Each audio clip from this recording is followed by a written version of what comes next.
13% of people. So a lot of the audience here really are looking for a fire strategy of 10 plus years, and a high portion of people 5 to 10.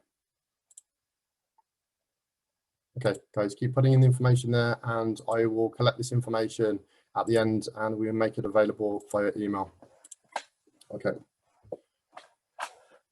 We're coming up to 10 past 5, so I'm going to just briefly get the disclaimer out the way for the event before we move into the presentations. So before we launch into the presentations, obviously a disclaimer here, just to say to everybody that we do not provide financial advice, and we are not financial advisors.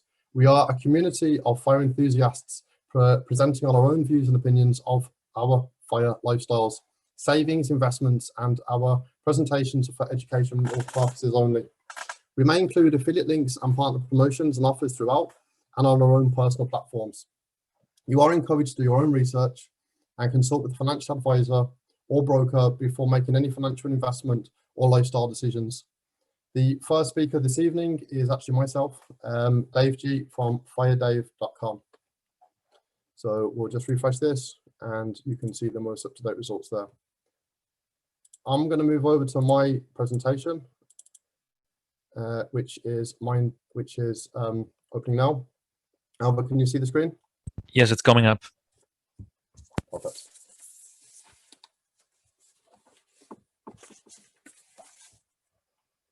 Let's start the slideshow. Okay. So, guys, my presentation here today is Lifestyle Design Using Mindset, presented by myself, Dave G. And the goal, as I put there, really for my own story and my own journey, is to inspire others through my own inspiration.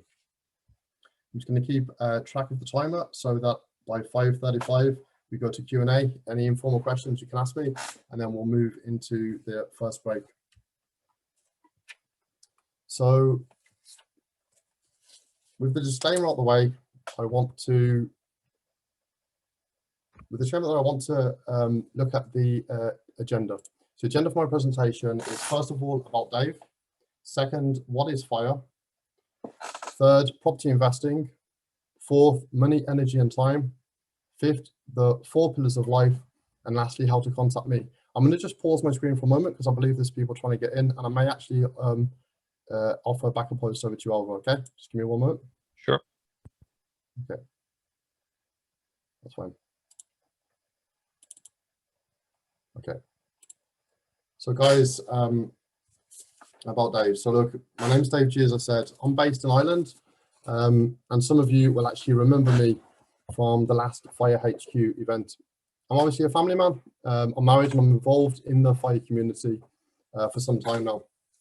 And I set up firedave.com around a year ago after requests came in from people within the community as to how they can find me online. I am personally fascinated by the correlation between mindset and the thought processes that affect our own behaviors on a daily basis. I've spoken on various podcasts around topics such as financial stress, staying mentally sane, and the mindset that's needed to design a life on your own terms. If it was simply a math problem, and I've said this before, I don't think so many people would be feeling unsatisfied, overwhelmed, and often unfulfilled in their daily lives. So I know that a lot of people put a great emphasis on budgets, investment strategies, and ideas, and they consistently fail to stay the course, medium to long term, and they don't know why. And really, this is how firedave.com was born.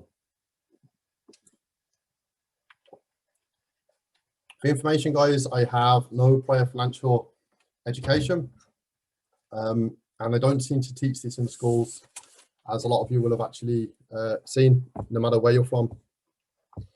I want to open my presentation with a quote this evening by Henry Ford. Whether you think you can or you think you can't, you're absolutely right. And I think this deceptively simple quote very powerfully highlights exactly what I advocate for and emphasizes how much attitude really determines success.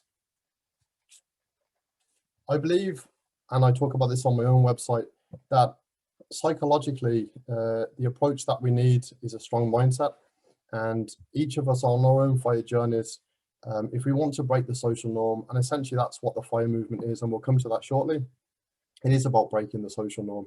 And there's a small percentage of people that really get into the fire community, and it starts with a realization that everything we want, we can have. And I believe that we need to sharpen that tool, which is our own mind and our own mindset. So I blog over at firedave.com. I interview various people within the fire community from different stages in life on different paths. I offer coaching services, money-making tips and investment tips. And as I said, you can find me over there. So we'll really move on to the crux. A lot of people on the call will actually know what fire is, but I'm going to run through it again for people who don't or want to refresh. So really, fire is financial independence, retire early, and it can be broken down into two sections: FI, which is financial independence, and the RE, which is really the optional part, which is retire early. Guys, there's a free budgeting tool over on my website if anyone wants to get started that calculates the percentage savings rate. And a lot of people will start with frugality when they're starting off, budgeting, and starting to look at getting value for money. So what does that mean? Well, really the fire movement, and it is a movement, probably originated around the 2010s by millennials. And ultimately, it's defined by an extreme or higher savings rate, typically 50 to 70%, which would be classified as quite extreme.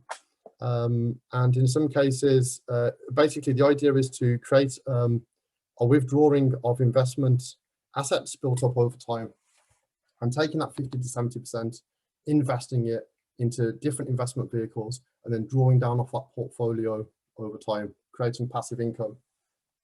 And as I said, you'll typically see people with a savings rate of around 50% in the community.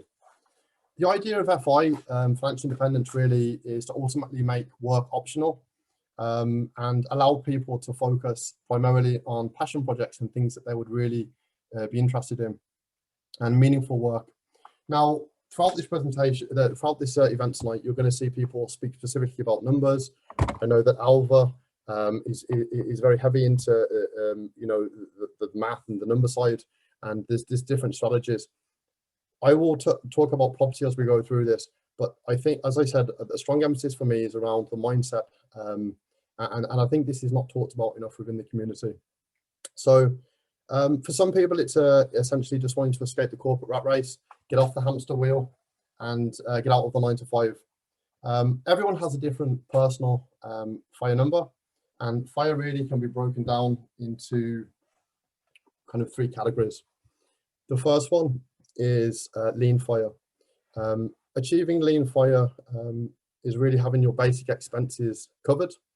You know, these are your general bills, your direct debits, your day-to-day expenses. And this doesn't leave really any room for comfort or luxury. But you know that you essentially, people who aim for a lean fire experience and lifestyle are essentially buying freedom, buying time, and they value their time and independence.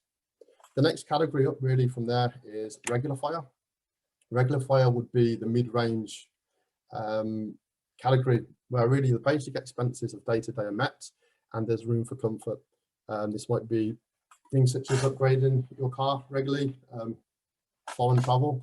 And then we're really moving on from that stage. We're looking at fat fire, which is really, I suppose, the life beyond dreams, where we're having the luxury lifestyle and money really is no longer an issue, and the spending of money is no longer an issue. So a lot of financial advisors, and I notice this, will typically only work with financially successful people. And you see this on a lot of the webinars and presentations and when you contact them. The FIRE movement really, and what was interesting for me, is it's available to anybody.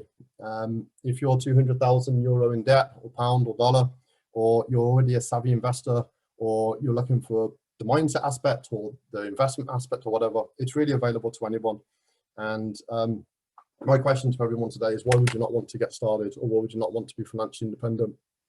Now, some people might say, well, I love my job and, you know, I'm happy with my 9 to 5.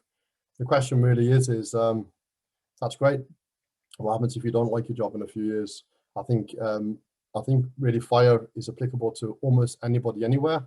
And even if you go on a FIRE path to be lean FIRE, fat FIRE, medium FIRE, and you do it for 10 years and you build up 10 years worth of expenses in an emergency fund, and you don't hit the FIRE strategy that you wanted, well, worst case scenario, you could take 10 years off and go travel or do what you want to do, and you can always get a job again in 10 years time.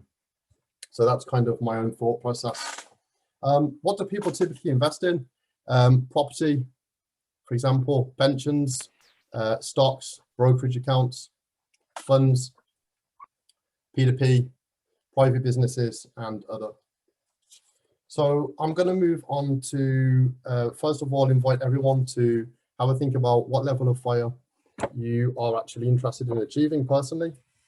And I'm going to move on to my own personal investment strategy. I'm conscious of time here, which is property.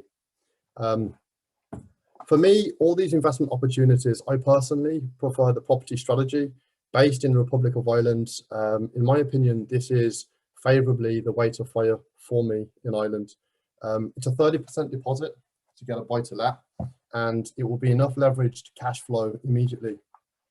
I feel in control of my FIRE date and my FIRE number using bricks and mortar.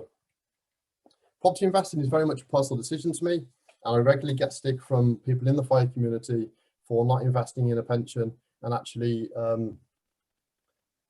cancelling my pension a number of years ago and removing the safety net. I appreciate the tax benefits of other investment opportunities. Guys, could you just put yourselves on mute, please, whoever's just came off? Thank you. So why property for me? Okay, personal strategy. First of all, I must start to mention that Ireland offers a rent a room scheme, which offers 14,000 a year tax-free income, minus obviously PRSI and USC. So there's a great incentive for people in Ireland to avail up to 14,000 euro tax-free per year from renting out a room in their property. And there really is in Ireland a great demand for property, and there's obviously a shortage of available places. So Ireland has incentivized people to obviously offer out a room in their house. That really leads on to property in Ireland in general as a rental, which if you Google it, and I actually Googled it before the call, it has one of the highest rental yields in Europe because the demand is so high. Moving on from that, my own personal property strategy is that property cash flows immediately. So as I said, you leverage your 30% and you tenant the property and you've got income immediately. Now, you're not, for me personally, I'm not waiting for a drawdown date of a pension and the goalpost potentially moving. I'm fully in control of my own investment, and that really suits me. You can obviously offset expenses. Now, property in Ireland is deemed as income tax, so income tax as income. So you wouldn't have the advantages, let's say, of putting a property through a limited company if you do it personally, but you can offset a number of expenses. Okay, so people texting into chat there, which I can't see. And rental income now, and obviously there's an appreciation of the property over time. So I'm just going to move on to the next slide here. Okay. So cash flow is also in your account, guys, okay? So when you're renting out property, you're getting cash on a monthly basis. Here we go. So you've high yields, you've tax relief, and you've cash flow.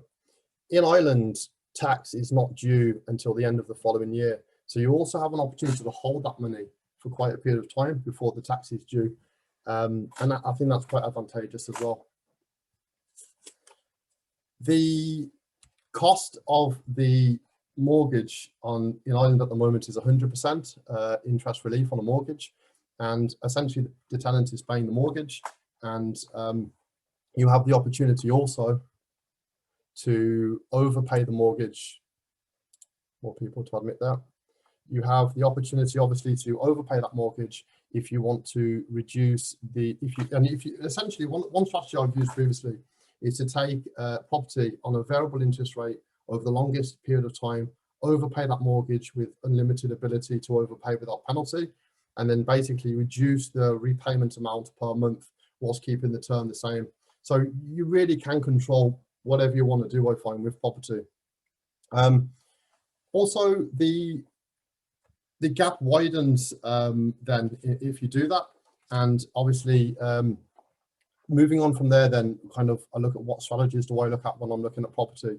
Well, first of all, always try to buy property below market value. I think that is key. Always try to buy property below market value. At the moment, it seems that property is hard to come by of good value. We seem to be in a situation, I've noticed anyway, and there is opportunities to equity release. I saw Michael Houghton on one of his podcasts recently discuss an equity release option that he came across. So I'd always advise people to look at the banks, look at the lending advisors out there, but also look at a mortgage broker, because there's an episode there, as I said. I will advise that, in my opinion, property is not very liquid. You can't access the money quite quickly. You obviously have to sell the property. So that would probably be a negative if you're looking to, you need to access the cash quite quickly, but you can mitigate that, in my own opinion, by having a good solid emergency fund and access to credit elsewhere. So if you're doing a buy and hold strategy. There's various council schemes available in Ireland. You've got the RAS, the HAP, the long-term let, and there's also opportunities, I find, that you can do a deal on a property before it even comes to market and remove the competition. So what considerations would I say in terms of property as my main investment strategy? Well, first of all, when I look at property, I'll decide, is it flexible? What happens in a pandemic is it's an Airbnb property. Well, can I now do a long-term let? Can I flip it if I need to and make it liquid, as I said? Can you add value to it? And can you charge a daily rate as opposed to just charging a long-term or medium-term let? Can you make a profit on it in the short term? So are you buying something up to do it up? And another consideration is market volatility. So with the stock market, for example, we saw a 30% dip when the coronavirus kicked in, and we saw a bull market recovery. We saw Bitcoin volatility. The property market is the same. So I would say don't, in my own personal opinion, I will never try to save money with my tax advisors or accountant. I think that's not the place to save money. Get a good one. There is options to buy property via a pension as well. I'm aware of that. And always look at the rent pressure zones as well. Some places do and don't have them. And I know that some of the audience here this evening are based in Dublin. And there's obviously the County of Ireland as well. So you can actually increase to the percentage per year. When buying property, I will also look at demand in the area to analyse it. I will look at whether there's large-scale employment in the area and what the jobs are like and the industry. And as I said, check DAFT for similar rentable properties and look at where you can add value. I'm going to move on slightly from property because I've only got 15 minutes left. And my conclusion here, guys, is to calculate the number of properties that you would need. This is what I basically did. Factor a 50% drop in rental yield income and vacancy where they're empty. And that's really how I calculate my FI number using property. I'll move on from property investing to time, energy, and money. And I'm going to just briefly discuss this because I want to get onto the 4 pillars, which I think is often overlooked. We get into FIRE and we contact the numbers, we contact the investments, but why are we really doing this? This is the important thing. We have 24 credits a day to use, which is hours in 24 hours. We cannot bank them and we cannot buy our time.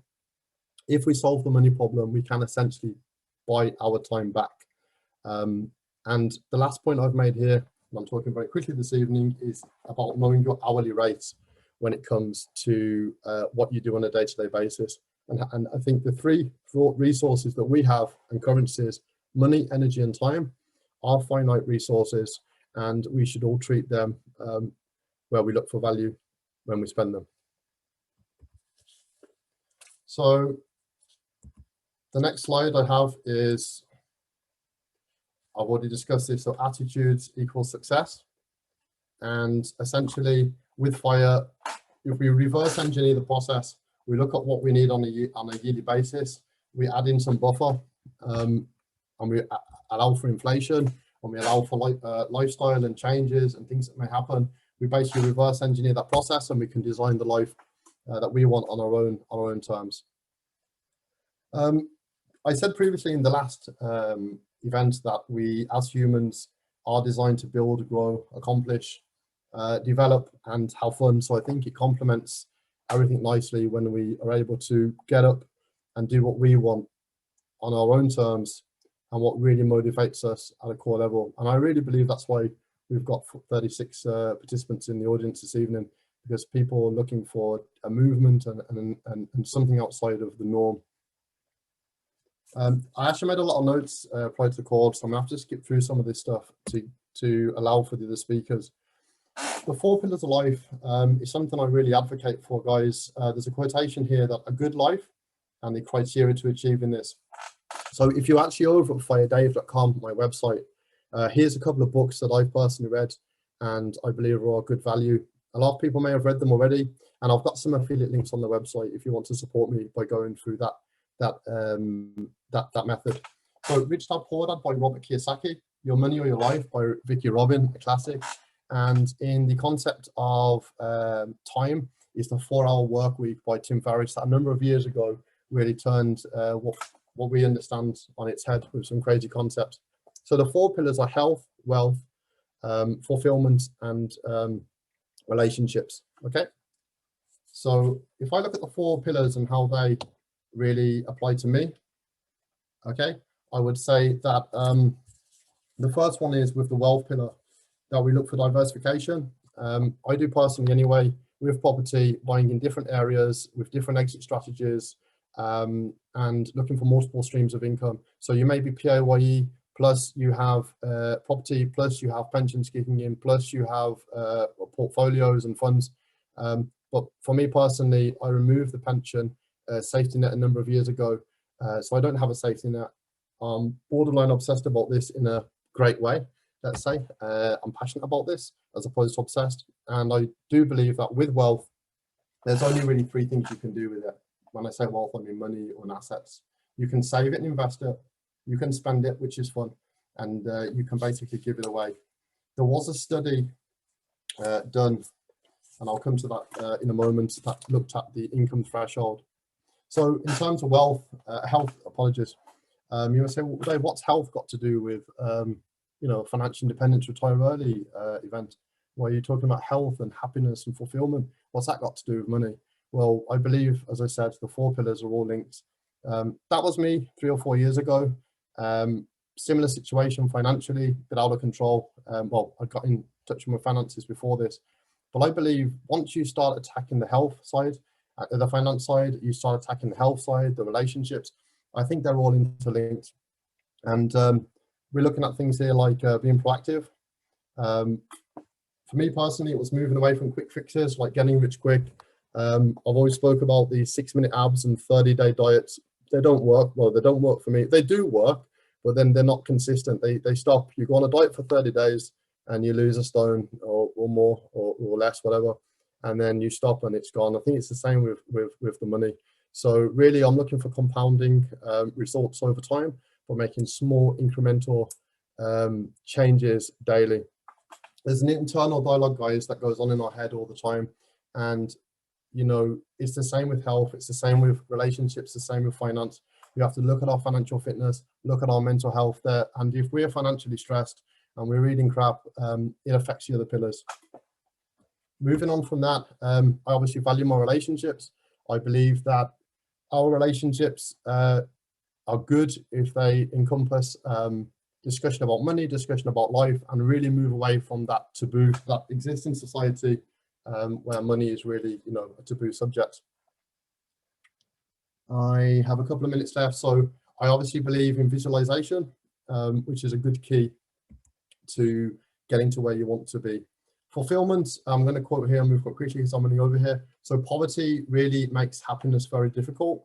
There is an income threshold that is, there's a study basically, and I'm not going to go too much into it, but once you earn past 53,000 to 66,000 euro, this is according to a study by Purdue University, you've really passed the happiness threshold of what money can provide. So it's really getting onto then, well, what do we do with that money, and do we focus on the other aspects?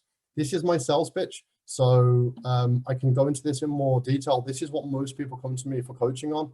I'm offering a mini coaching program. Week 1 is finance, week 2 is health, week 3 is relationship, week 4 is money. It's 1 hour per week. There's no obligation to obviously attend that. But if you use the promo code FIREDAVE4, it works out at like 96 euro for 4 hours over 4 weeks, and we can really get into that more. So to summarize what I've actually discussed today, I think that, and by the way, that study I did that I mentioned there from Purdue University looked at a number of people from 164 countries. So it's quite a wide reference point. And as I said, maybe it's time that we look at not only solving the money problem, but investing in the other pillars, our health, our relationships, and our fulfillment. To summarize, I think mindset is key, and I talk about this all the time. It's not just math. My FIRE strategy is FIRE property, and I'm a big advocate of the 4 pillars of life and mindset. Playing the long game, compounding results, consistently making small changes over time adds up, and be conscious of your money, energy, and time, which are the 3 currencies that we have on a day-to-day basis. My future FI plans is really focusing on, as a passion project, firedave.com. And I love being creative and working on things. And I don't have intention to go RE, retire early. I'm 34 at the moment, and I'm enjoying what I'm doing, but I am enjoying getting involved in different passion projects. And my goal, as I said, is to inspire others through my own inspiration. Very briefly, before I take questions, I'm trying to put together a list of resources that can help people on their FIRE journey.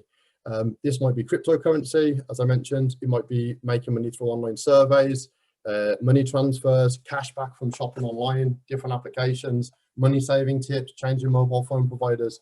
So I'm actually putting together and categorizing a list of services specific to the financial independence Trirola community, which can be found at firedave.com/money /extra beer money. And obviously, if you use my affiliate referral links, that supports me, but also you get cashback signups for actually getting them. It might be N26, Revolut, whatever it is that you're actually using. I recently went into partnership with Zemo. I'm going to discuss this briefly, and then I'll move on to, so there's an offer there, FireDave 10, if you're involved in money transfer. So I said I'd give a shout out to Zemo. I've actually done a full review on my site, and I plan to do this for different partners that I've joined up with to show the benefits and features. So this is just an example of one that I've obviously done, and there's a promotion there offered by Zemo for the call. So we are going to wrap up in 4 minutes. So how do you contact me? You can get in direct contact with me at www.firedave.com, which is my own personal blog and website. You can like, share, and follow me at /firedave, Facebook /firedave.com, where I try to post almost daily sometimes and share value and information. And last of all, if you want to reach out to me directly, just ping me an email at dave@firedave.com. Thanks for listening. I'm going back to hosting now in a minute because other people need to speak, but I'll take any questions from the audience. Okay, so I can see a lot of bingos. I'm going to go over to Alva. Can you take over host, please?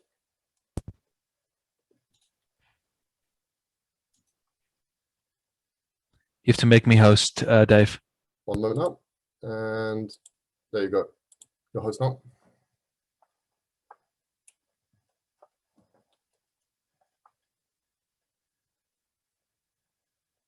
Have you got host control?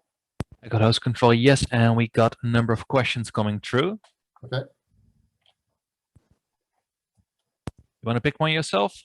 No, you can ask one to me there because I'm just I didn't catch one of the questions. If you want to ask me a question, you can. 1 second out. So, okay, I'm just looking at the questions. There is a lot of questions coming through actually. So, bear with me 1 moment. And I'm looking at the chat window. We have Q&A. Okay, so how would you get started in property investing? Actually, this was one that came in via email. And what would be a reasonable rental yield outside of Dublin? Okay, if you want to ask me any direct questions, I'll stay on at 9 o'clock for the informal Q&A. But I'll just address these 2 questions before we move on to a break. So how would you get started in property investing? Well, the first thing you would do, what I did anyway, is to become knowledgeable in this area. So you need, personally, what I have alerts set up regularly on Daft for multiple areas, price thresholds. You're looking at the return of investment. So let's say you buy a property for, I don't know, 100,000 or 200,000. What's the rental yield? I mentioned some of the things that you're looking for in the area, but really you want to start probably with a good mortgage broker, contact your bank, go through the process, really to get, unless you're a cash buyer, obviously, or you're looking for a mortgage. But to get started in property investment, you need a 30% deposit, unless you're doing some kind of an equity release, or you are a cash buyer. And the best place to start in Ireland is Daft. There are some bidding auction websites. I think there's a BidX and UBid. I'm not affiliated with those, but really just start looking, contact auctioneers, speak to them. They're all different. And when the opportunity comes and we get out of level 5, actually start viewing properties and driving the area and become an expert in it really as much as you can in that area. The other question that came in was, what would be a reasonable rental yield outside of Dublin in your experience? So I'll answer this question before we go to break. Well, if you're talking residential property, I think broadly speaking, without a lot of due diligence, a 7 to 8% yield could easily be achieved. Personally, I think with anyone with their finger on the pulse, that's really going for this.